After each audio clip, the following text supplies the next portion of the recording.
Before we get into today's podcast, I wanted to tell you guys about PicDrop. PicDrop is an image transfer tool I've been using personally for over 5 years now. It's how I send all my photos to my clients, and I can create custom galleries online, which I can access on my laptop, mobile phone, on the go, where I can download files. It's just a really intuitive platform that was actually designed by photographers with photographers in mind. So they really understand what photographers need when they're delivering photos to clients. And they're constantly updating the platform with new tools and things you can use to just kind of streamline your workflow and make it easier when sending your photos to clients. They have a cool new scribble tool. So if you're working with a retoucher or a client, they can make notes on your photos and really just make it easy to communicate with your client and keep everything in one spot. I can't recommend it enough. It's just, for me, it's a lot better than some of the more outdated platforms like WeTransfer and Dropbox. It's just a very specific transfer tool for photographers in mind. So with today's podcast, with the promo code BANTER, you'll get 2 months free of PicDrop. All you got to do is go over to picdrop.com, enter the promo code BANTER, and you'll get 2 months free. So definitely go give it a try. Let me know what you guys think. And without further ado, we'll get into today's episode. Welcome back to the Photo Banter podcast. I'm your host, Alex Gagne, and on today's podcast, I welcome on photographer Jai Tanju. Jai Tanju is a photographer based in San Jose, California. I've been a fan of Jai's work for years. He's run this awesome print exchange for decades now called Film por Vida, where you send in a postcard print and you get one back in the mail, and it's just like hundreds and photographers that contribute from all over the world, and Jai would post them on his blog, and just a really fun interactive print exchange he's been running, as well as Jai's work's been published in Thrasher magazine, Slap, Skateboarder, and Juxtapose. Just a big part of the skateboard scene in the Bay Area. So I've been following Jai's work for years, and was really excited to get him on the podcast to talk about his journey with photography. I talked to him about some of his zines, which he's been making for years. He has a new book out titled Trash Flowers. And it's a lot of really cool stuff. I just really appreciate Jai's passion for photography and film photography. So it was pumped to get him on. I hope you guys enjoy this conversation, and thanks so much. All right, and now welcome on Jai Tanju. Jai, excited to have you on, man. I've been following your work since I was like a little skate rat in like high school and stuff, and I even I pulled up because we'll get into it, but I submitted to your print exchange, which you've been doing for years, and I went on your blog here. I think I can share it. Let me see here. It's March 6th, 2007. I sent one of the prints to your print exchange. Oh Um, yeah. Film por Vida. You put it on the blog. So I was excited to have you, man. But I guess to start off, uh, I know you sent me a really cool zine called Trash Flowers, which I think you released like this year, correct? I did. What was kind of the story behind that work, and like how do you kind of put that little book together, which I got right here? Um, it was just something I had been thinking about for quite a long time. And I work at San Jose Museum of Art, which is down the street from my house, and then the Guadalupe River runs through downtown San Jose. So I kind of ride on the trail to go to my work sometimes just to get out of the city a bit. Um, and it just kind of got me thinking about the river and the time I spent there with my dog. So when I first met my wife in around the print exchange time, 2005, 2006, she had a small dog. It was like 2 years old and it was really not trained or anything. So I started to walk my dog Frida. And I found the creek, the trail along the Guadalupe. So I walked her. It was really easy to walk her there. So we did it every day. So I just start to notice different things. And then after she passed, I stopped going down there so much, but I still had a lot of photographs. So I started to just go back and look at those and rephotograph some more stuff. Um, Because I think you said it was like over 20 years of work of this like photographing down there. Like how much in 20 years had that kind of area changed over the time? it's changed a lot. It's kind of always changing. Like sometimes there's a lot of homeless people there and sometimes not. And like it's always kind of like it floods up and the river gets high and it floods out all their encampments and just drags all their stuff through the river. So that was always kind of interesting to me and finding like little signs and notes and debris from their homeless encampments. Yeah, because Um, what was your approach to making the work? Like, what was it you're looking for when you're kind of putting that project together? Was there something that kind of interested you, you think, when you're kind of photographing down there? Because it is a mixture of like in the book, which I think you can still buy on your website. It's like kind of like landscapes, but then there's like kind of detail shots, and like you said, there's some like you can see some homeless people. But what was it you're kind of looking for when you were down there photographing, you think? Well, in general, when I was first started with my just walking my dog, like I wasn't really looking for anything. I was just there on a daily basis and I had a camera, so I would just shoot photographs of whatever I kind of saw. And I wasn't even like working on a project. But then I noticed discovered the trash flowers, which is mainly just when the river rises up and it drags all their stuff through the muck, and it creates these weird little flowers from just the force of the river dragging the garbage and things through the branches of the trees that make these little flowers. And once I started to notice those, I tried to document those. So I was always looking for that. So whenever it would flood and it would rise up, I would always know, like, okay, in about a week, it's going to subside, and then I'll be able to go find these things. And I collected them for years, and I didn't know how to photograph them. It's basically just like a branch with trash on it. And it would drive my wife crazy. She was like, "Why are you saving these?" And then if you don't document them right, they just fall apart. So it wasn't until I got an iPhone and a couple years ago, like 2 or 3 years ago, we had a really crazy winter where it was flooding and the river was really high. So I went down there and actually the iPhone was the best for shooting portraits of these trash flowers. Yeah, I Yeah. really liked in the book you made like a little mini zine that goes with it in the book, and it's basically like all iPhone photos within that little mini zine, right? Yeah. Yeah. Yeah. I mostly just shoot film, but sometimes I would go walk there on a daily basis, and sometimes I wouldn't have my camera, so I would just shoot something with an iPhone and go, okay, I'm going to come back later, and it would almost always be gone, whatever I had photographed. But when I was putting together the book, it just didn't seem they didn't fit with the way that my film photos looked. So, but I didn't want to leave them out. That's Yeah. what I'm a terrible editor, and I always put everything in. So I don't know. This is my way to keep them out, but also keep them in. No, I enjoyed it. It was just like a little bonus extra, and it kind of it made it a little extra like texture to it. 'Cause are you someone, do you always carry a camera with you when you're out and about? And then do you like working within a project or a theme, or like how do you kind of generally like to approach your work, you think? Well, these days I don't carry a camera around with me too much.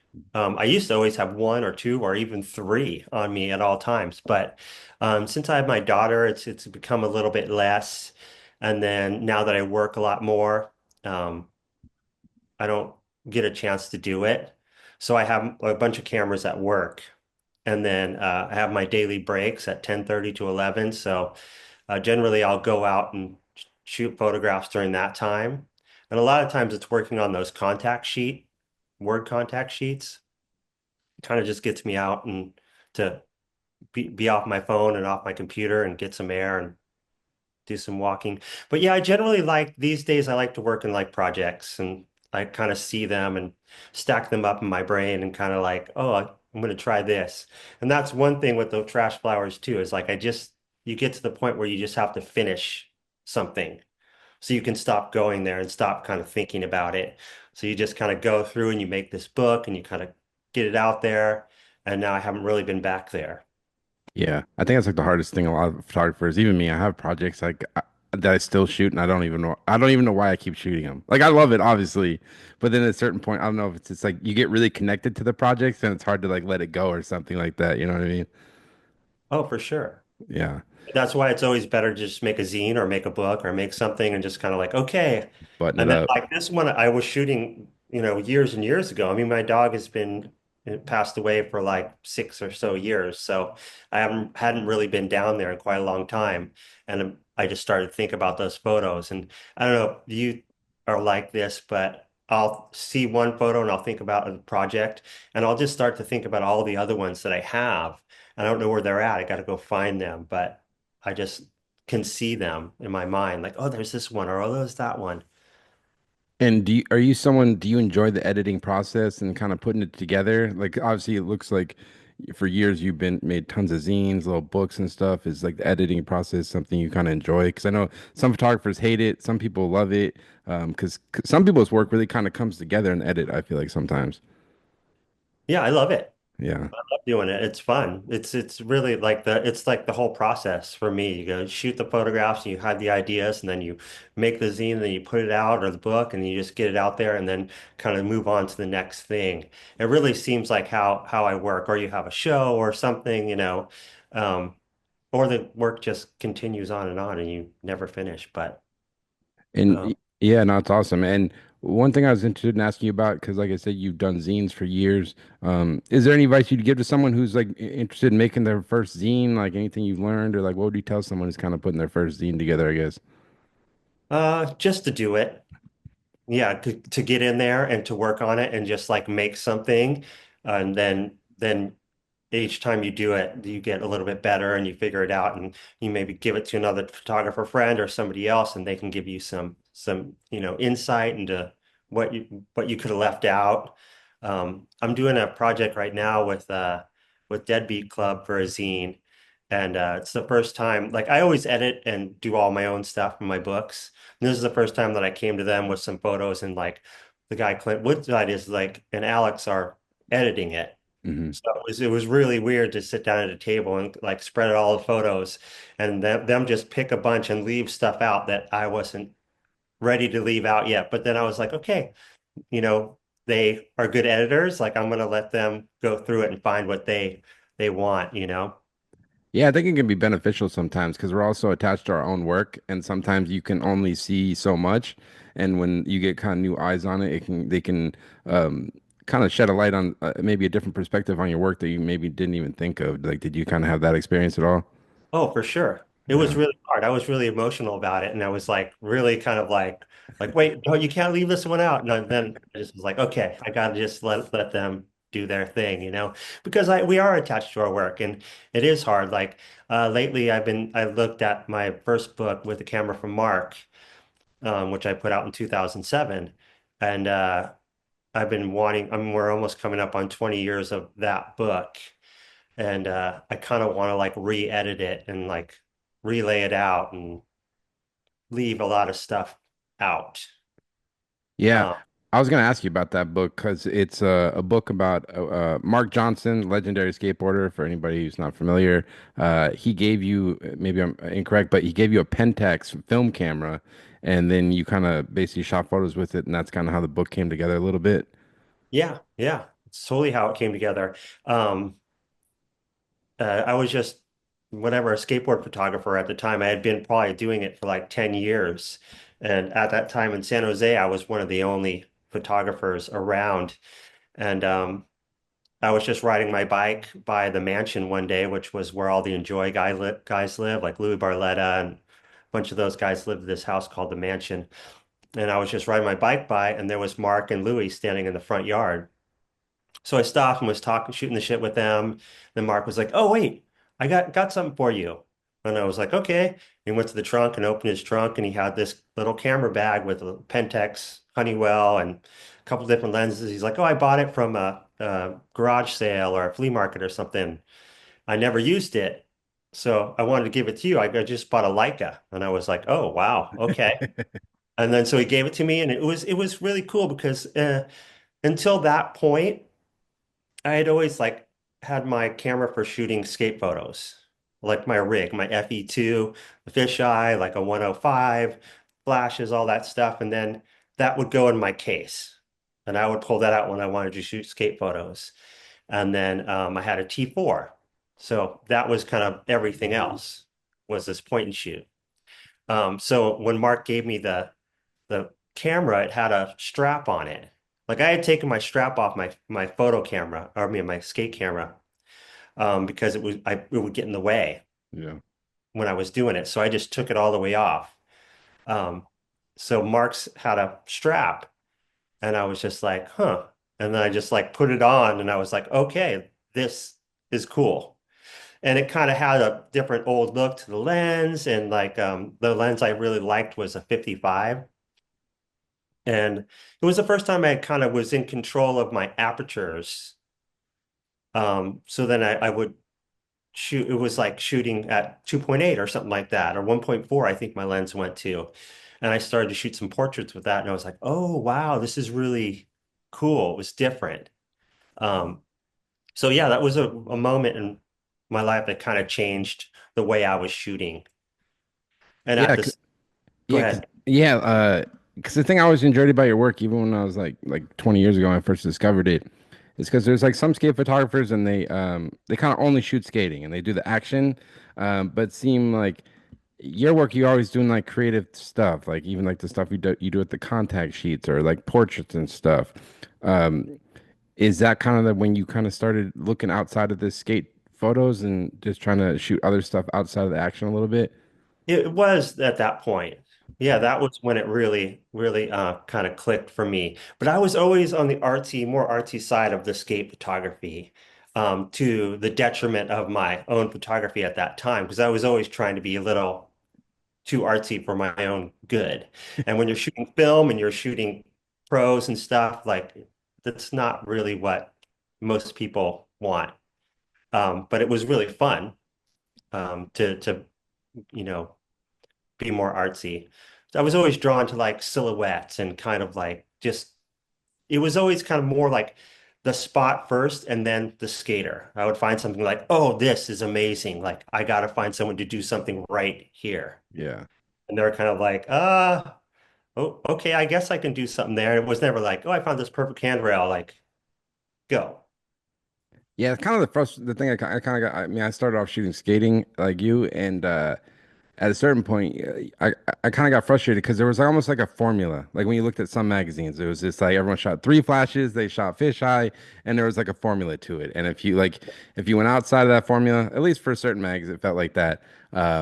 But yeah, like looking at your work, I always enjoyed like yeah, it's like looking more not just the trick, but the atmosphere, or even like you have a cool portrait on your website where it's like I don't know if you shot into glass or something, but it's all like distorted. It's like a self portrait or whatever. But yeah, I don't know. I don't I don't know what my question was, but it was just like, yeah, I always just appreciate that about your work that you kind of were looking for something a little different. And were there any photographers that kind of inspired you early on when you're kind of getting early into photography?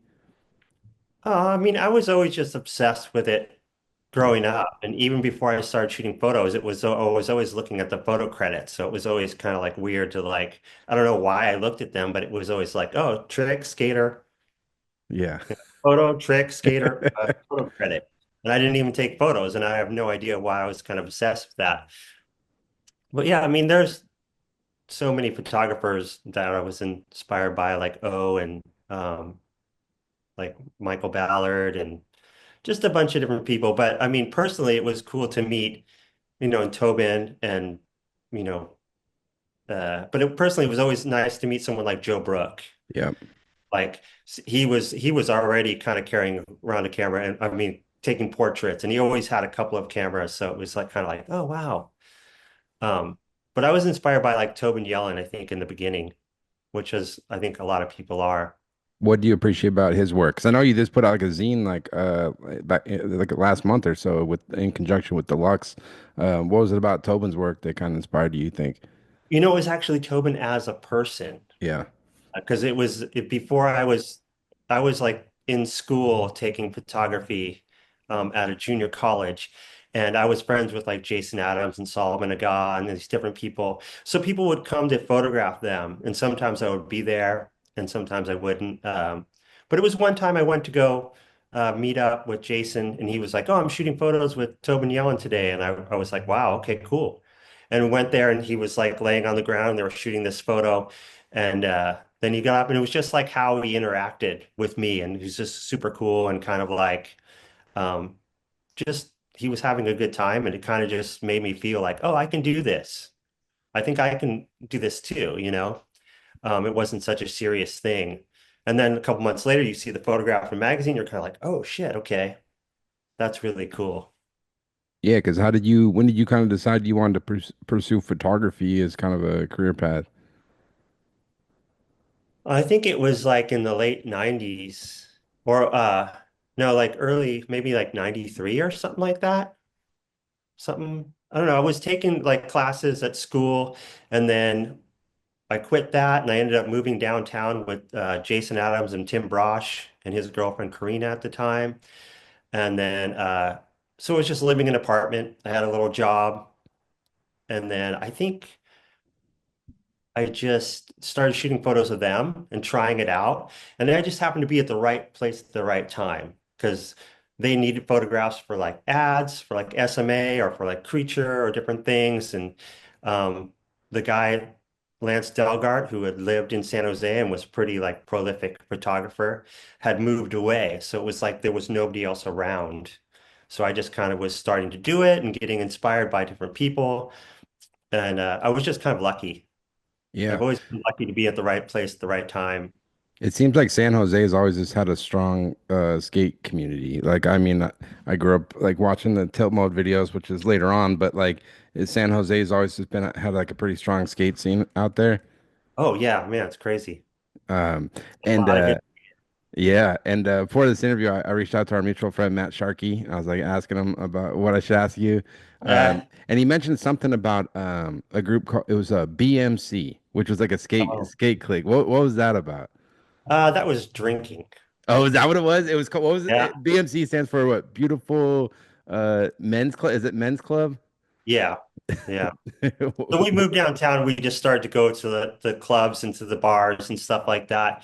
And it was just like a thing that we kind of glommed onto each other. And then it was more just like a social club, like a drinking club. Yeah, And it was just kind of seeing the beauty in your fellow man. Um, but it was a lot of fun. We had a lot of fun. We'd have like weenie roasts and like bike rides and bar tours and stuff like that and wear suits and it was amazing. that's awesome. And like who you kind of mentioned some of the skaters you were skating with early on, like sh photographing like Salman and Jason. Were those kind of the first kind of pros you were kind of photographing when you started shooting skating? Yeah, like mostly Jason Adams and Tim Brosh and Eddie Nemeth and kind of like that kind of crew. I never really photographed Solomon too much until later because he was kind of had moved away by then. Um, but Solomon is really probably one of the reasons that or is the reason that I ended up hanging out with Jason and probably even just like getting into photography. Because when I was after high school, I moved to Hawaii for like 5 years, and then I kind of traveled around California a bit, just visiting friends. And when I got home, my parents said I needed to go to school and have a job. And then I walked into a Safeway near my house, and Solomon was there, and he just walked up to me and was like, "Hey, you're Jai." And I was like, yeah. And he's like, "I'm Solomon. I take a class with your little brother." And I was like, "Oh, cool." And he's like, "You want to go skate?" And I was like, "Sure." And I think that later that day, I went and met him at a ramp that was like behind this somebody's house in a creek. And here comes Jason Adams, Sean Mandoli, and Edward DeVera. And I got introduced to them. And then I started to kind of hang out with them all the time. Damn.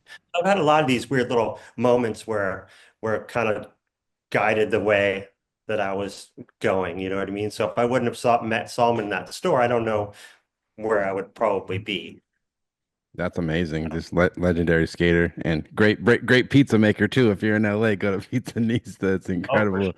And looking at your work, it seems like Jason Adams is someone you photograph more than anyone else. It seems like looking at your body work. Is that accurate, you think? Yeah, for sure. What do Yeah. you what do you enjoy about like kind of getting to collaborate with him over such a long period of time? He's just my best friend. Yeah, So we lived together for years and years, and we just like have always hung out. Uh, he just always needed things, ads and different things, and it just be out on a daily basis and get to shoot photos. And yeah, that was it. It was really just friendship. that's awesome. And you mentioned you moved to Hawaii for 5 years. Was that kind of always a dream of yours? And like, how was that experience getting to live out in Hawaii? Great. When I was in high school, my uncle moved out there to Lahaina, Maui, and my brother. So when I was a junior in high school, I moved out there for the summer and just worked. And I kind of got to know some skaters over there. And then after high school, the day after I graduated, I just went back. I was super into surfing at that time and also just super into skating still. And there isn't that many waves on Maui. So I did a lot more skating than I did surfing. Did they have a park back then on Maui? They didn't have anything. Nothing. No, this is like I graduated high school in 87. Yeah. So there wasn't anything there. There was like some drainage ditches and we ended up building like this DIY spot in this like marsh, like a jungle kind of where we built ramps and stuff. Um, yeah, but it was fun. It was super fun. Yeah, just got a job as a waiter and was making good money and just skating and surfing and hanging out for some years, you know. Hey, not I bad. gotta get, I gotta get out of here. I Uh, gotta do something else. no, that's amazing. Just had that experience. Hawaii is such an incredible place. I was going to ask you, like, do you remember the first time you got one of your photos published? Like, what magazine was it, and who was the skater? I think it was a photo of Eddie Nemeth, Crazy Eddie, Hmm. and it was a Creature ad. And I think it was in Thrasher and probably like the inside cover or something like that. And that was just luck. Like I was just hanging out with Jason and Eddie and Tim and the guy Russ Pope that ran Creature. I was friends with him as well. And they just needed something. We want to shoot a Crazy Eddie ad. So it's funny because I think I borrowed a fisheye lens from my friend Chris Cardis and which was seemed really crazy. Like, hey, can I borrow your lens? And he like brought it from Santa Cruz to let me borrow it. And I shot this ad, and then um, that was the first time I got published and got a little bit of money. Um, and then I think something happened where I got laid off from my job, or I got fired, or I got laid off from my job, and I ended up getting unemployment. And it was like right at the beginning of summer. So I was kind of like, okay, I'm gonna ride this out and see if I can do some photography, you know? And it was perfect. I lived at a house. I was paying $150 a month for rent. So Wow. I didn't really have to make that much to cover my cost. Yeah. I didn't have a car. So, all I needed money was for frozen burritos and beer and film processing, basically. Yo, the simple life. I like that, man. It's good living. Yeah, I mean, it's always been about the people that I know or met that helped me through to get photos published and all kinds of stuff.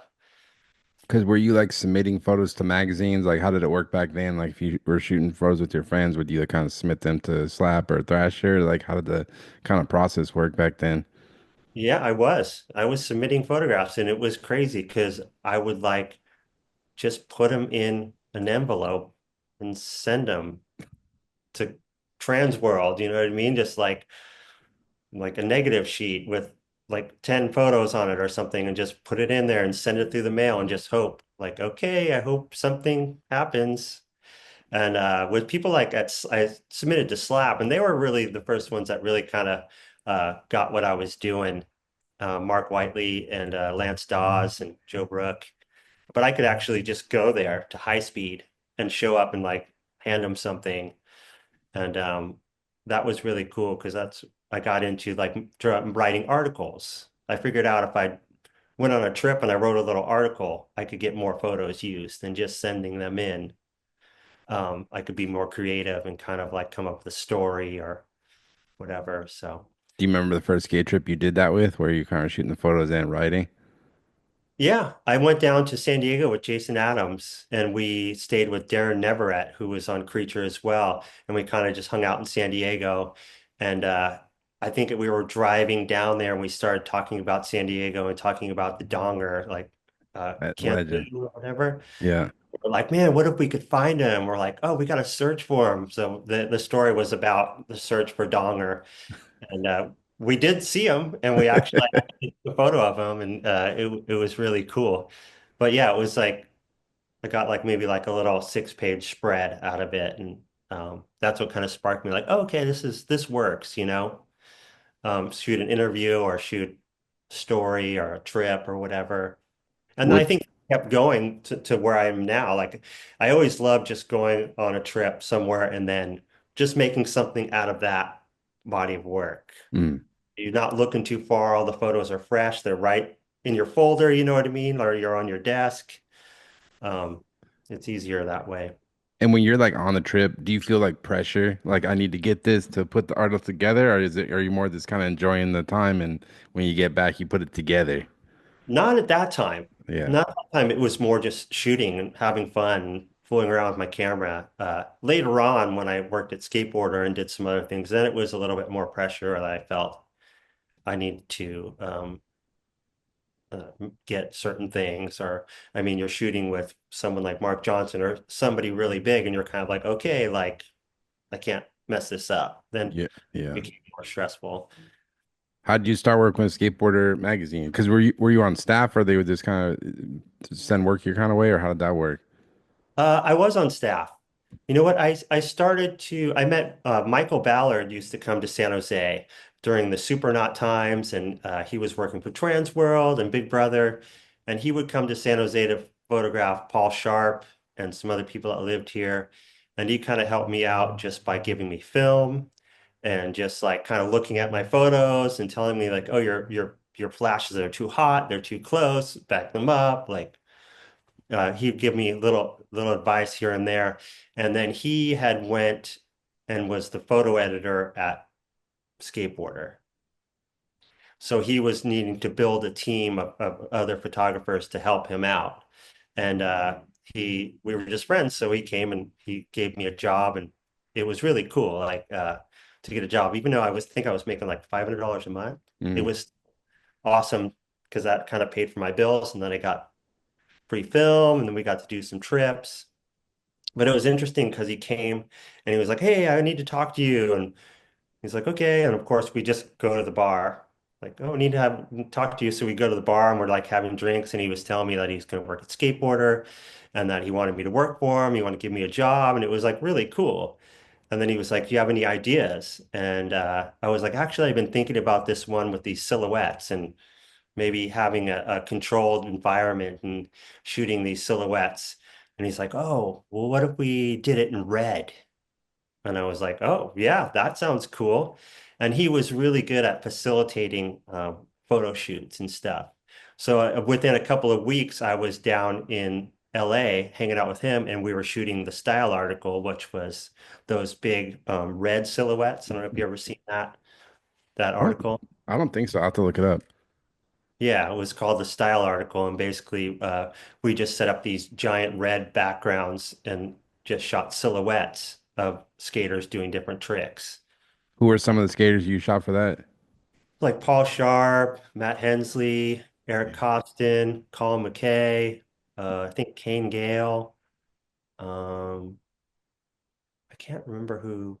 Was Oh, it like Was it ever like intimidating? Because obviously you start out, you're kind of shooting with your crew up in San Jose, but then once you start working for a skateboarder, I imagine you're kind of starting to work, photograph people you kind of don't really know that well. Was it kind of ever intimidating? Like someone like Costin, who legend, was that ever kind of intimidating for you? it was, yeah, of course. I didn't really know them, but Michael was such good friends with them, and everyone was really just down to do stuff. Yeah, it was interesting because we went and picked up Costin, and we drove him from LA to San Diego to Rob Dyrdek had a TF there. Oh It was yeah. very, very early kind of TF. And we were doing everything there. So it was a lot of driving back and forth. But we like picked him up and went and got coffee and then drove down there. And he was just kind of like, he was super cool. And he didn't have any idea really what we were doing. Um, then we showed up and we're kind of like, okay, can you do something on this bank? You know what I mean? So, um, but yeah, it didn't feel that. I mean, everyone's so cool and just down to shoot photos, you know? I think it would have been different if it was really like, um, if the level of the tricks or like, oh, skate this giant hand roll or do this, then it's kind of like, oh shit. But we were just trying to make cool photographs. So No, It was low impact, you know. that's dope. And or kind of like, do you have any favorite memories or like projects you got to work on with Skateboarder when you look back at your time there? We did a lot. Yeah, because we did one called The Pit, which was really cool. Where it was just this, they had torn out this building in LA, and it was just this giant slab, but it was probably like, 40 feet down where you walked around, and it just was this crazy pit. And me and Michael were walking by, and we just kind of saw it, and we're like, what if we did something in there? And of course, like a month later, I was there, and we were loading ramps into it and did all this stuff. Like he went through all the motions of getting like permits and doing all these different things and facilitating everything. We got to do lots of stuff like that. But it was cool to be able to make my own trips too and just be like, oh, Jason bought a Cadillac. We're going to go on a tour around the United States, you know what I mean? And going on this trip with my friends like Jason Adams and Chet Childress, Tim Upson, Aaron Harrison, and going on this really cool trip and then crashing the car in Arkansas. Um, that was really crazy, but That's incredible. Just like, yeah, that's great. You kind of got to pitch your own ideas and it's kind of excuse to make a trip and make work. Do you feel like this, when you're back then, you're shooting all the time, you feel like you kind of this kept getting sharper and sharper, being you're just kind of shooting all the time? no. No? No, I was always a slow learner, and I always just was like, I was just lucky to Yeah. get good photos all the time, or get one good one. There would be a lot of where like, oh, the flash didn't go off, or the flash didn't go off. Or like, um, I mean, obviously I got better, but I never felt like I always just like had somebody else like, did the flash go off? Like I Yeah, couldn't yeah, got a film. You're just like, I think I had something too called like shutter blindness where I would shoot and it just goes and you don't see anything. So I was always like, yeah. did the flash go off? And they're like, yeah, I think so. And you're like, fuck. And this is all film back then, so it's like you never knew. It was always just like, hope it Yeah. worked out, which I love. And you still shoot film. It seems like that's kind of, if you're shooting projects, that's kind of your main Yeah. workflow. Yeah, for sure. What is it about film kind of keeps you shooting film these days? I don't know. It's just a different look. Like I still use that same Pentax and I just like the way the photos look through that camera. And then I have a nice Olympus Pen F that I really like to use, a half frame camera, which is really cool. It just has a different look. I don't know what it is. Like I've tried some digital cameras and it just seems to look like what everybody else's photographs look like. Yeah, definitely. I enjoy this, like the way the film cameras feel and like how they sound, and it's like, yeah, obviously how they look and stuff, and just the process. It just kind of slows you down. I feel like it makes you, at least for me, I have to like think about what I'm doing. Whereas digital, you can kind of get pretty sloppy real quick. It feels like. And I'm just not good at organizing. So I started to shoot digital and it was I didn't really understand what to do with it. And everyone's kind of like, oh, use this Adobe program or whatever it is, Lightroom or something. Yeah. And I think I tried it and I it didn't click with me. So I was just like making folders and like it was just a mess. My whole photographic like skateboarding and all that stuff is so unorganized and just No, I'm the same way. It's just like big bins of like slides and shit. oh yeah, dude, I have like 10 in my closet and then they're just like flat, like stacks. Each one's full. So you got to figure there's probably like 300 probably or more in each one of those. And most of them don't have dates or anything, you know what I mean? But yeah, and then it's crazy because at least I know the photographs are there. With Hmm. the digital ones that I don't know where a lot of them are. It's on hard drive somewhere. Yeah, I'll think about it like, okay, where's this photo of Emmanuel Guzman? Like, I know I shot with my digital camera and kind of start looking for it, and it's like, I don't know where it's at. At Yeah. least you know if I shot a film one of it, it's in my closet somewhere in there. I know I can find it. Yeah, definitely. You did a really cool project. I think it was called the Scattered Zine. It's like a box series of like, I think it was like 10, 15 photographers, and it was just basically kind of like you said, like they just kind of rummaged through their archive, and it was just like you bought it. It looked like it was basically like a shoebox, and then you got like 10 or something zines, right? Yeah, it was 15. It was called Scattered Pictures Zine Box Set. Yeah, that was really fun because basically what happened is like there was the pandemic, and then I was just trying to kind of live through that, and I kind of was looking at a hard drive that I had, and I started to look through it, and I was like, oh man, there's a lot of photographs in here I haven't shown. So I just put together a little book called Scattered Pictures, and I found it really easy because I just like plugged in the hard drive, found a bunch of photos, made a book. And I think I was on some little weird group chat with Tobin Yon and Joe Brook. And we were chatting about something. And then one of them was like, oh, I really like this book. And I was like, well, do you have a hard drive? They're like, yeah. Joe, do you have one? Yeah. You think you could scrape some photos and find something for me? And they're like, yeah. And then, of course, I just went crazy with it. And I should have actually just made 10 people and then done another one with 10 because 15 was really kind of crazy. That's cool But yeah, though. it was just find photos on your hard drive and send them to me, and then I'll put something together. And the thing, like, is looking at your work over the years and everything you've done, expect with that zine project you just mentioned, and then like your film exchange thing, and then I know you had an art gallery for a while. It seems like uh, kind of building community and like collaborating with other artists and other photographers has been something that's always been a part of your work. Is that something? It's always been kind of a core focus of what you do and kind of enjoy? Because a lot of artists just kind of like work in their own lane and they kind of do their own thing. But I've always just appreciated how you kind of, bring other people into the mix with what you're doing. Yeah, I think I'm just super social. So, like with things like the print exchange program or something, you just like want to exchange with people and kind of like keep in contact. But I love doing things. I've always been interested in other people's photographs. Hmm. I know what I have in my bins up there, and I know that every other skate photographer has those bins and has those things. I've always loved like photographers, like offices. I always want to go in there and like look around. You can just like open a drawer and Yeah. there's like, oh, here's this photo, or you know what I mean? You just like look and you're like, oh man, like shuffle some papers away and you're kind of like, oh, whoa, what's this? And Or it's like, fuck, man, you're organized. How do you do this? You know, yeah, like yeah, that one of type the of- two. But most of the time they're pretty scattered. Yeah, yeah, yeah. But yeah, I don't know. I've always loved other people's works. No, And that's why it was really cool to get to do that zine for Tobin because I always want to see what he has, and you get a little couple photos that you haven't seen before, and get to help him put together a zine. Um, it's really cool. Plus, he's my hero. So, that's awesome. And we mentioned it a little bit, but the print exchange thing, which is called Film Por Vida. When did you kind of start that, and like, how did it kind of all come together for you? it's called Film Por Vida Print Exchange Program. Yeah. You know what? It was around 2005 or something like that.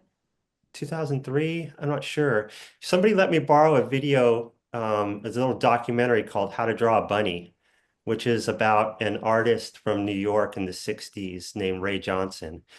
And he had a thing called the New York School of Correspondence, which was an exchange of art through the mail, where he would send a postcard. It started out where he was sending a postcard to this poet on the other side of the from Brooklyn to Manhattan. And they kind of went back and forth, and he got kind of inspired and kept like sending mail to people and just exchanging with different artists. So in the movie, after the movie was done, I was kind of like, oh wow, that's really cool. I would love to be able to exchange with other photographers. And it's funny because I was sitting in my office, which was in somebody else's kitchen, like I had in their dining room at some, I didn't even live at this house. I just had an office there. Um, and I looked at on the wall and there was a picture that I got from Slap magazine for their holiday card. And it was a picture of Mark Whiteley, Joe Brook, and the guy who was the layout guy at that time. I can't remember his name, but I pulled it off the wall. It was an actual photographic print. Hmm.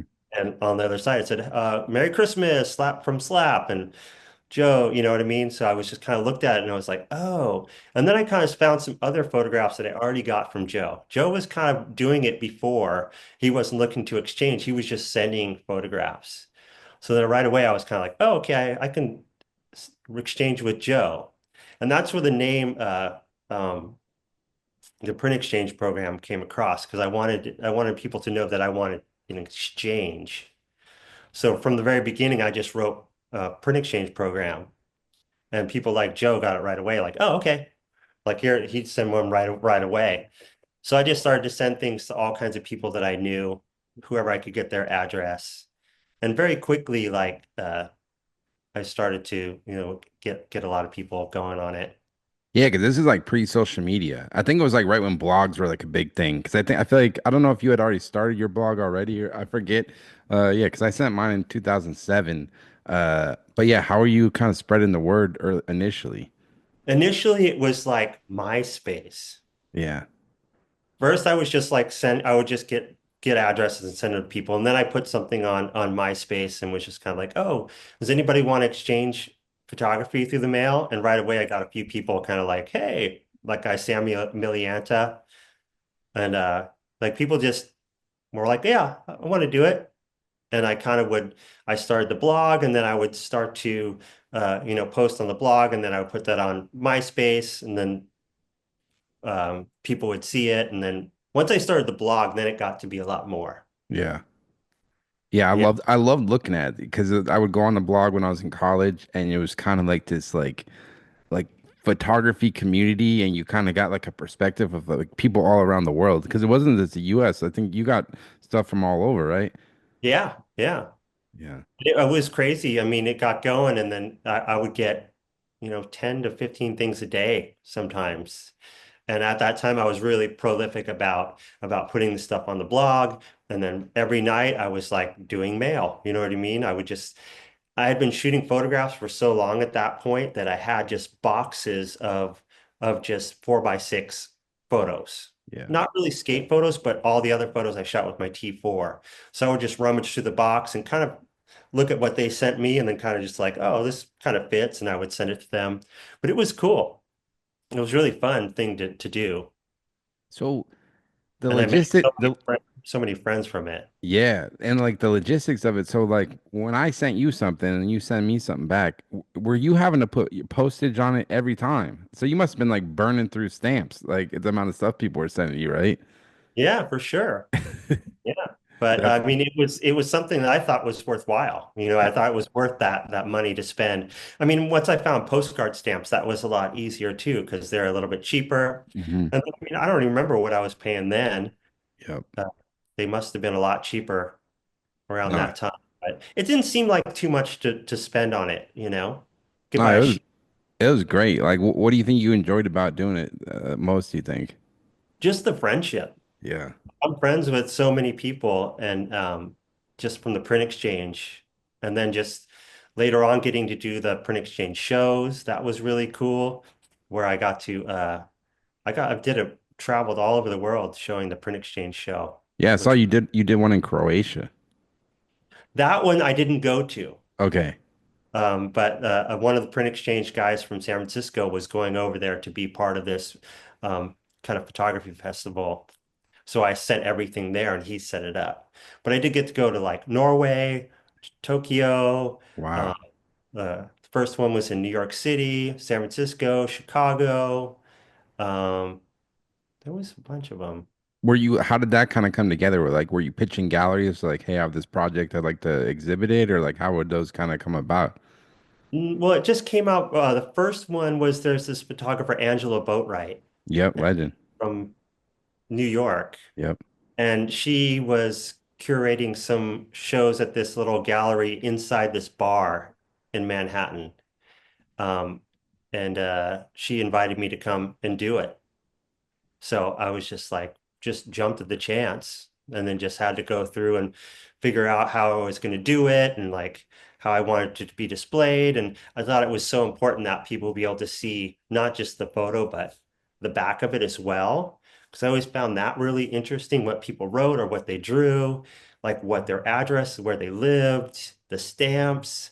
So I ended up hanging them all on these little strings and then thumbtacking them to the wall in these giant grids. So people and letting people know that you can actually handle this and turn it over. So just by doing that, the whole show would kind of change all the time because people are turning them over, turning them back. Sometimes they stay on that side. But yeah, and then once I did that show, then the other print exchange people kind of stepped up, like, oh, do you want to show it in Norway? Oh, do you want to show it in San Francisco? So I started to get a chance to put it all over the place. Salt Lake City. I think it's amazing. This shows that like you started this thing on your own. It wasn't like this crazy investment. You just had like this idea, put a little bit effort into it, and you got all these amazing experiences out. This kind of DIY, doing it yourself, which is this something that kind of inspired me. Like even me doing this now, I kind of definitely drew inspiration from you and kind of seeing the little bit of effort you put into it. Like you said, you get to meet all these great people and build these friendships over time. Yeah. Um, There was so many cool times where I was just somewhere on a skate trip and somebody would come up and be like, "Hey, I'm Alex. We exchange mail." And it'd be like, "Oh, cool." And it was so rad to just be instantly like you already have this kind of friendship, even though you've never seen them in person, just by exchanging mail, that it's just like there was just you're instant friends and you're kind of like, okay, cool. Like, yeah. you got any spots? Oh yeah, there's some over here. Or, let's go to eat at this place or whatever. It that is the as the good and the bad of the internet. It is one of the best things out of the internet that's come out of it is that you can kind of find your like niche friends. Like we both love photography like a lot, and there's other people out there who have the same interest, but the internet has brought us together, which is incredible. And that's why I like your podcast too, is because I kind of know a lot of people, or it still has this kind of thread through skateboarding, and like it's just interesting to see how everyone, started and what the things that they do. Yeah, I appreciate it. And you ended up when did the print exchange because you don't do it anymore. I think kind of like started would you stop in like 2018 or something like that? I don't know. I mean, I still get mail. Yep. I think I just like yeah, probably around that time. It was just slowing down once I started the gallery. Yep. I still did quite a bit of it when ran the gallery because there was a lot of downtime. So I was still kind of doing that. I think it was more like when kind of like Instagram and these things started to come up, people started to get distracted Yep. from that. So then I started to get less and less mail, and then I started to have less time to return the mail. Um, but I don't think it's done Yeah. yet. You know, it's just kind of not doing it so much right now. I No. kind of What's that? I kind of miss it. Hey, we'll put the if people want to send you stuff, is where do they mail it to? Is it still out there on the blog or whatever? Oh, I should update that. Yeah. Well, if they want to send me stuff, I work at the San Jose Museum of Art, so they can send it All to right, cool. I'll put the word out. Hey, people know now. yeah. Watch out, Jai. Yeah, you mentioned you started your own gallery, seeing things in San Jose. Was how did that kind of come together? Was it kind of always a dream to have a gallery, or what kind of made you want to do that? You know what? It also came through the print exchange from doing those shows. It kind of got me interested in doing art shows. And I had done some like with the books that I had done with the camera for Mark and just keep going. And I always kind of like started to get into the doing these art shows. First one I did was in Japan. It was with Jerry Sue and Mark Whiteley at a little gallery called Number 12. And Mhm. that's kind of the first time I got to hang photographs and kind of be with a group and see how people reacted. So that got me interested in it. And then we did the print exchange shows. And then I kind of started to curate my own shows at a gallery called Empire 7 here in San Jose. And then just got me interested in it. And I did some stuff for bands, helping them do some shows and things. And at that time, I was kind of getting done being a skate photographer and I was trying to figure out what to do. and I figured out like, oh, I'm pretty good at organizing shows and hanging them and making the flyer and doing all this stuff. And it was really my wife Blanche who really helped me to see that. She could see that I needed to do something, and she saw that I was good at that. So she really like helped me to find a space and like be supportive. And then that was really cool, amazing experience. We And got how really lucky and finding a cheap. how would you decide like putting the shows together? And was it strictly photography, or would you have other different artists like painters and stuff? Or like how did you kind of put the shows together and curate them? It was all through kind of like skateboarding. Hmm. So it wasn't all photography. It was like just a mix of all kinds of stuff. So sometimes we'd have a group show with a theme, and sometimes it would be photography shows, or just pulling from people that I knew in skateboarding already, and from the print exchange as well. Um, so I was just flying by the seat of my pants, and it worked. It was great. It No, lasted for 5 years. no, it's incredible. Yeah, even the book the zine you sent me was all the portraits of like people who kind of stopped by the gallery and would go to the shows and stuff. It just seemed like it was a you built like a really great community of like creative people out there. Yeah, and that was amazing. That was another thing. Like after, I mean, it's been done for about 6 years now. And it was just last year I was looking at some photos and I was kind of like, oh, there's something here. Like there's all these photos of these people here. And even though at the time, like I didn't feel like I was shooting anything Hmm. at all. It's crazy because I had come off of like being a skate photographer for about 15 years or so. And then when I started the gallery, it kind of was a thing where I had to find a different way to make money. Hmm. So I started working at my cousin's restaurant, and I would work from 4 a.m. to 11 a.m. every day, or 11:30. And then I would go home, grab my dog, and go to the gallery and be at the gallery from, noon to 6. So I really didn't have any time to shoot anything besides that, besides what was happening at the gallery. So it was kind of in this like actual kind of photographic depression Yeah. for a while, because I was used to being out on the streets kind of all the time with skaters and just in life. And then I was in, all of a sudden I would found myself in the kitchen at this restaurant and at the gallery. So I'd definitely been there before, like working jobs like that. I worked at restaurants and like warehouses and stuff, and I think that's just like it's not talked about like everything, especially Instagram. Everyone and social media can make it look like it's this like polished thing, and everyone's just got this like figured out. But in the reality, it's like no, like some that's just part of the journey as an artist. I think like and you might make money sometimes, you might not, and it's at least for me. I know I'm gonna keep shooting photos forever, but if I have to like go back working jobs and stuff or whatever you got to do, it's just part of life, I think. And I think it's good to hear that because a lot of times people won't talk about that stuff. no, man, I've always been a good worker, and I've worked, you know what I mean? I had paper routes. I was a busboy. I worked at Safeway. You know what I mean? When I was growing up, I always had jobs. Yeah. Went to Hawaii, I was a waiter and I worked in the kitchens. And, it wasn't until I came back and I started to live downtown that I was kind of like looking to do something else. That's when I got into photography and started to do that. And then I really kind of didn't work. I just did whatever I had to do to keep going and be able to be out on the streets all the time. But one good thing, like sometimes you think like, oh, I'm in this depression or whatever. I'm not getting to shoot what I want to shoot. And you become frustrated. And then just from that experience doing that, it actually led me to doing the contact sheets and the word photography, because I was really like, I think I was looking at some photographs that I had shot during that time, and I just remember being like, what the fuck? This is nothing. These Yeah. photographs are really nothing. They're just people visiting the gallery. They're not like Yeah. nothing to me right now.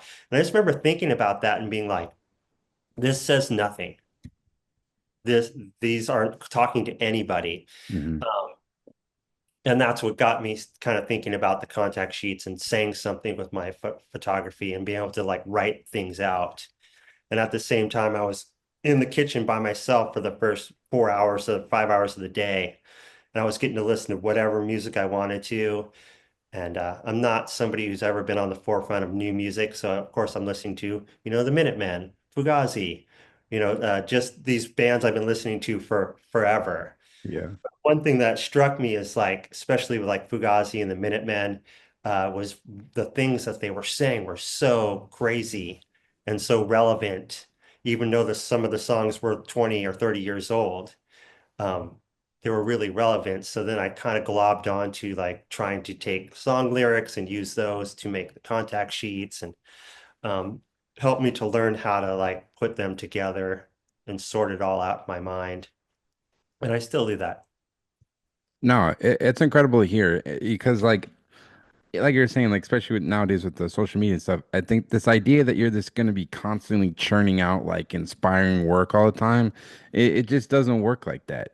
Like you look at like someone like I don't know, I'm thinking like Quentin Tarantino. That guy puts a movie out like every 10 years, you know? Yeah. So it's like part of the process is like, trying stuff might not work out, and then you know you find something that you're inspired about. Like it doesn't come up every day, and then like you discovered you mentioned a little bit, and I'll try to explain it more to people listening. You basically do these contact sheets where you shoot. Tell me if I'm wrong. You basically shoot a whole roll, and it will have like a phrase, and you kind of use words to. You can probably explain it better than I can. Well, I shoot individual frames and I map it out myself and I shoot it. I don't cut and paste them together. I shoot them in order. So Hmm. if it's a roll of 35, the film is going up like this. Yeah. So if you want to create a contact sheet, the film goes in like this. So you have to shoot it in a certain way to make it say what you want to say. And then you only have 35 spaces to actually say something. So you have to find certain phrases or certain song lyrics that can fit into this frame. Um, but I basically made a sheet of paper that looks like a contact sheet where I can write things out and then I can kind of go through and X them out when I get done with that one or find an A or I find an E. And then later on, I went and bought the Pen F, which is a half frame camera. And so instead of having 35, I had 70. Okay. So I pay a little bit more. And then Oh, some that's it. So is it all you mentioned song phrases? Is it all song phrases that you use on the contact sheets? No, No. mostly it's like song stuff, or if somebody like opens a shop or something, I might like do something for their store. Like my friends had a pizza shop, so I made one for them. You know, made one for my wife for her birthday. I just kind of make them for people that also I was making them for people that help me out at the gallery or just in life. I would kind of ask them like about a favorite song or something, and I would try to find something in there to send them. But later on, I started to make them a little bit longer. I started to take from other kind of things that I liked. Like I made one that was four frames Hmm. of a half frame camera, and it was basically like that C.R. Stesic quote, like 200 years of modern technology has you know, transformed. He has these different quotes that he did. And so it was really fun to actually piece it together and have four frames and really work on something that was more substantial. And how long does it take you to put one of these together? And is it like, do you have one camera that's just dedicated to this project? Like knowing like, hey, I need to find like you're going out in the world and you're like, are you like, hey, today I'm gonna walk out and trying to find some A's and some E's, or like how does the logistics of it like putting it together work? Yeah, it's exactly that. I have one a 35 millimeter of my old FE2 that I use for it, and I have a lens that works well with it. And then I have my half frame camera. And then like I said, I have a break every day from 10:30 to 11. So I just go out and sometimes I go out on my bike or I'll just go walk around the neighborhood. And it is that. It's like, oh, I need to find an F. So I'll go around and I'll find one. And then you'll find an F and you'll go, okay, I need to find an E. So you walk around, you might find one, you go, it doesn't really quite work. And you go find another one. And it's weird because they have to kind of be within from the ground. They can't be too high, they can't be too low, they can't be too small, they Oh can't yeah, be too because you want it to look big. flat. You want it to look like kind of flat. You don't want Yeah, I it like can't keep yeah, looking up to yeah, do yeah. it. But I mean, they kind of have to be where I can kind of Hmm. get in there. Um, so yeah, it's just that going. It's kind of like a little scavenger hunt, and sometimes it takes a month. Sometimes it takes a week. Just Hmm. depends on what I find and how long they are. Um, but it's was interesting because I just like to do it. I like to get out and go just be outside. So it doesn't really matter how long it takes. If you don't have a due date, you just kind of keep going until it's done. No, I think it's awesome. It kind of tells you you don't have to have like you don't have to go that far from where you live to have like a creative project. Like I think sometimes people think like, oh, I need to travel here to like photograph this crazy project, which is all good and great. But even in your own little bubble, you can be creative, you can have fun and like work on these cool little projects within your day, which is like really cool to hear, man. Yeah, you have to look at things that are around you, especially when you don't have much time to go out into the world. I Yeah. mean, if you're young, yeah, go for it. Get out there, go to Bali, go to wherever you want to go and like find these things that are interesting to you. But once you get a little bit older and you have jobs and you can't get out there. So Hmm. yeah, like the trash flowers things like, half a mile from my house is the Guadalupe River. And I shoot most of those contact sheets, word contact sheets, like within a mile of the museum. And then you just find things that are there. Like the project I'm working on for Deadbeat Club is about the small town that my in-laws live in Central California. And we go there once or twice a month. So it's kind of gives me a chance to go outside, shoot some photos, come back, eat some more, Then you just think, "Okay, I'm going to be there again in a couple weeks," and you shoot a little bit more, and you Yeah. keep going. You kind You of you kind you find, kind of look forward to it a little bit. You're like, oh, I'm going there. I can like kind of build on it a little bit. yeah, yeah, and you just got to use what you have. So either you can just be frustrated that you can't get out there in the world, or you can just like do what you do. No, it's incredible. One zine I was interested in talking to you about, you made, it's called A Taste of Glory, which is Mhm. a collaboration between you, Joe Brook, Arto, sorry, and butchering his name, another I photographer. Yeah, yeah. How did that kind of come together, and what was that project all about? That's just was all Joe. Yeah, Joe Brook he wanted to do a trip. I think it was his 40th birthday. Hmm.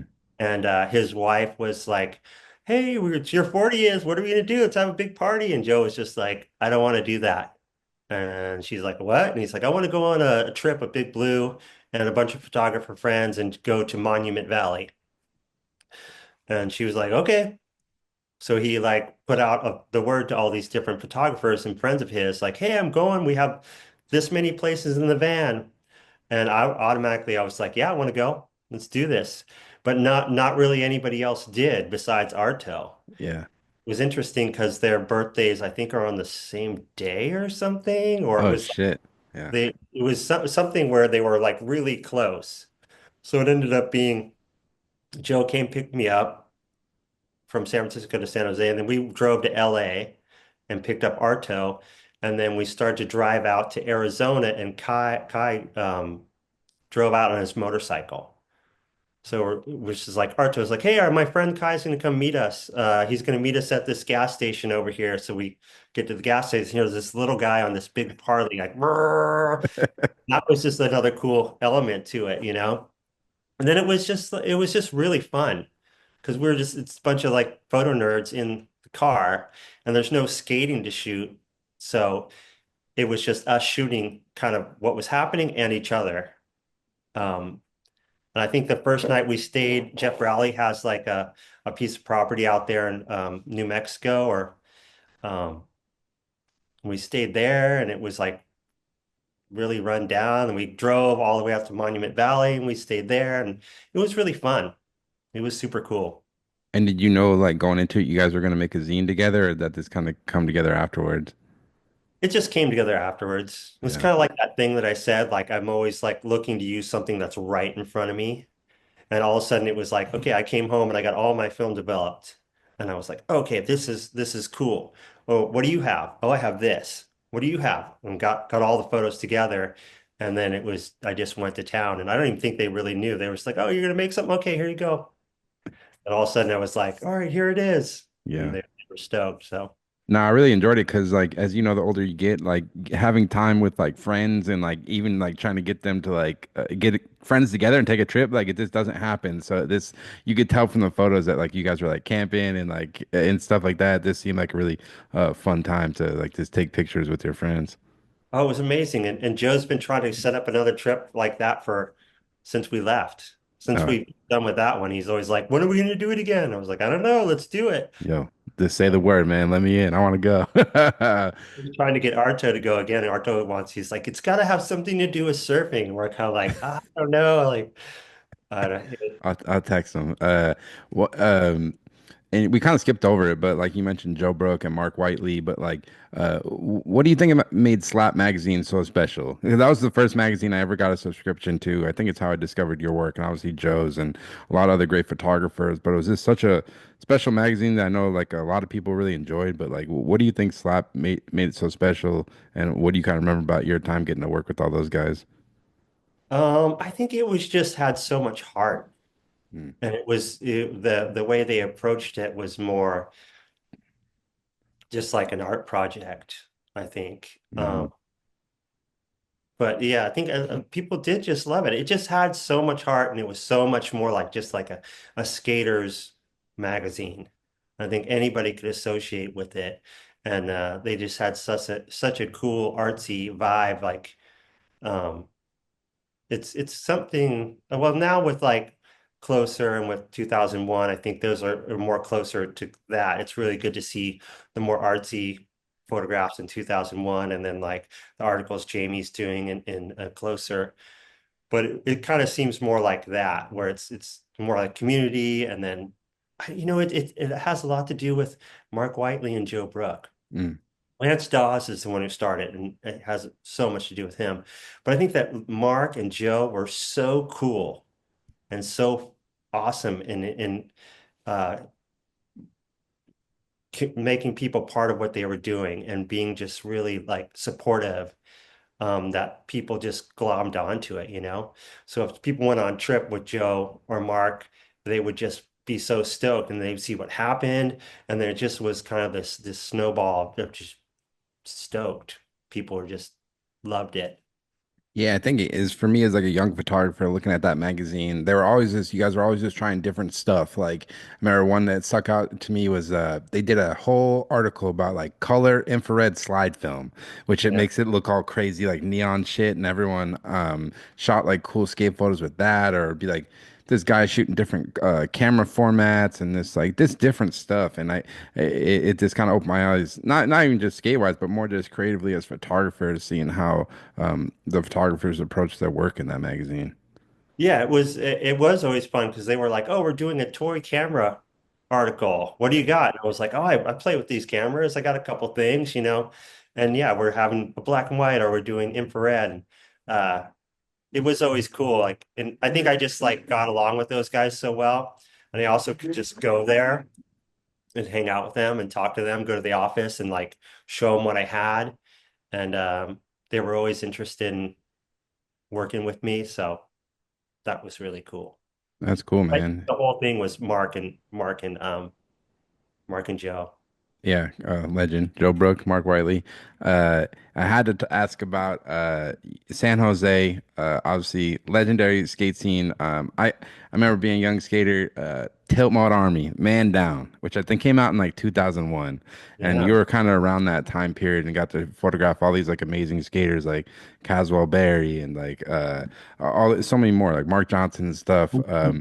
What was the Army like? How did it kind of come together? And like, what do you remember about that era of skating in San Jose? Oh, it was amazing because it was just this point where all these people were coming up as amateurs and pros were and just like it was just this moment where everyone was here that we needed. And there was like filmers. And I was basically the only photographer at that time. So I had access to all these people. It was just like this height of this movement in San Jose. Like there's always like crews come up and then the older guys kind of fall off or start drinking too much. And then the crews come up and they start falling down. And it was interesting because our crew had come up, Tim Brosh and Jason Adams, and the different people who were, probably third or fourth generation San Jose crews to come up. Hmm. And then we were kind of having a downslide. Tim Brosh had passed away, and all these things were happening. And we lived at one house on 13th Street, and Louis Barletta and a bunch of those guys lived at a different house not too far from there. But they were like the kids. And we would ride by our bikes going to the bar, and they'd be out there drinking. And we would like kick over their garbage cans and make fun of them. And then, then they started to come up, and we just kind of joined in with what they were doing. And they were so motivated to like make videos and filming and like going out every day. And I mean, it was great at the height of it. It was amazing. Go out and there'd be, 20 people at a spot and a bunch of cars following people around and so Yeah, much connection. yeah, it did seem like the thing that really resonated in the videos was like two things for me. One, it did seem like you guys were having like a good time. Like it wasn't because like some videos can be like a little se not serious, but more like structured. Whereas like your guys' videos was like obviously you had the amazing skaters like Mark Johnson and Caswell Berry and like a million other guys. But then there was like, the homies that were like great skaters, but were never going to be pro, but they were in the video too. So it was kind of like you resonated like in any skate community, like Boston. There's amazing skaters in every city, but they might not end up being pro. But with your guys' video, it was like a mix of both, and it just felt like real, like and authentic. Yeah, and it was. And it is always good to see those people that are not in the limelight because it, we're all such good friends that you want to see this other person just have a trick in the video. And Mhm. it's funny to hear like the amount of applause for someone who's really next significant in the world, but in your own community. But it was really had to do with Matt Eversole, I Mhm. think. Um, he was the driving force of Tiltmode and a couple of the filmers and them just like everyone having it just being such a moment with everyone having such a good time and him being able to show that and make the videos. And then once there was one, then it's like drives people to do more and more. And um, it was a really cool time. And I was really lucky. That was another one of those ones where I was lucky to be here at that time. Yeah, because that's I think I'm trying to remember like the Enjoy skateboard start after Man Down, or is it already kind of going? Because that was like '01. I'm trying to remember when that started, but it was kind of around that time period. Enjoy skateboard started with like Jerry Sue and then like Louis Barletta, and you're around there for all that stuff.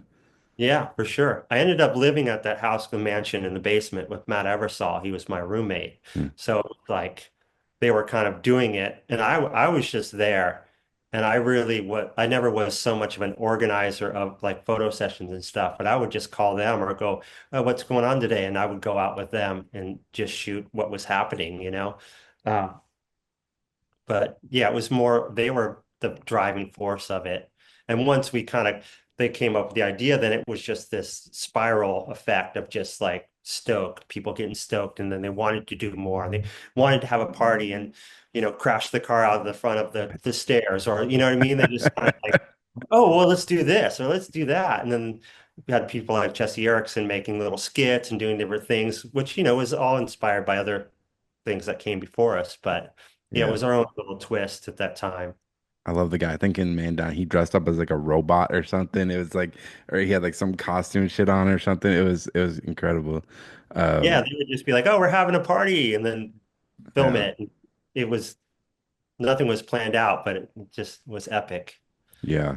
And I guess now you're working. You mentioned a little bit. You're working at the San Jose Museum of Art. What are you doing over there? And like, are you enjoying it? And what's next for you, man? Yeah, I enjoy it. I love it. That came from doing the gallery. And I had a friend who works over there in the exhibition department, which is just setting up the shows and handling the art and doing everything that goes in, with that, along with that. And I had already done the gallery and done tons of shows, so I went over there to get a job, and it worked out great. And I mean, it's basically like 4 blocks from my house so I can walk there. I ride my bike, and the museum itself is generally pretty small in Mm. comparison to some like the SF MoMA or something. Yeah. So we have a good tight crew. I like everyone. It's really interesting, fun work. So I definitely have found a good place there, and it feels good to work there, you know.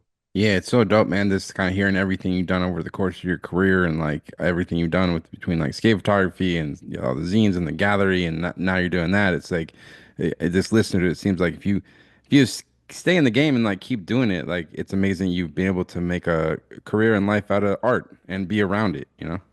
Yeah, for sure. And I am very, very lucky. And I think that's just always been the common thread in my life is I've been lucky to have certain things happen. There's always these moments where, you know, I was working at the restaurant and here comes my friend and he's works at the museum. He's getting lunch.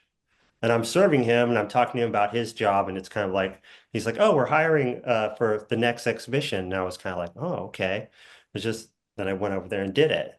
But there's been lots of moments in my life where it's just somebody came in and something happened and it just kind of like changed the trajectory, you know, like that time with Solomon or that time with Mark, you know what I mean? Hmm. So it's always cool to um, have those moments. Oh, it's incredible. And I guess to wrap up, man, like what do you think keeps you excited about photography after all these years and anything else you're kind of hoping to work on moving forward? I don't know what keeps me excited. I mean, I love looking at books and I love looking at other people's photographs and I love like helping people, you know what I mean? Like helping other photographers and talking to them about it. Um, I don't know, but I keeps me going every day. I like to work on little projects and have ideas going in my brain all the time and just like I just keep going. That's awesome, man. Well, can't thank you enough, Jai. Like I said, man, you're like been a big fan of your work for years, and obviously just your work, but then everything you've done, this kind of building community amongst other photographers. So can't thank you enough for everything you've kind of contributed to photography, man. Oh, cool. Well, I thank you for those kind words, and I look forward to maybe exchanging some mail with you. Yeah, dude, the mail's coming. Yeah, I need to get back into that because it feels so good to send them out and to get them in the mail. And I would suggest anybody out there to start their own little exchange of photography or art or whatever, or just start to send mail to people. It's such a different feeling to, you know, walk up and find something in your mailbox and be inspired by it, you know? Perfect, man. Well, I think that's a good way to end it. And thanks again, man. Yeah, thank you. So there you have it. That was the Jai Tanju interview. Just want to thank Jai so much for taking the time to come on the podcast. Like I said at the beginning, I've been a big fan of Jai's work for decades now and been seeing his work in all the skate mags growing up and all his amazing zines and books he's created over the years. So I can't thank him enough. I'm going to put Jai's Instagram and website information in the description of this episode. So definitely go give him a follow on Instagram. You can see what he's working on. But I hope you guys enjoyed that one. And as I mentioned at the beginning of the show, with today's episode, if you enter the promo code BANTER, you'll get 2 months free of the PicDrop image transfer tool. So all you got to do is go over to picdrop.com, enter the promo code BANTER, and you get 2 months free. As always, thanks so much for listening. I got more episodes coming, so stay tuned. And thanks so much as always, and take care.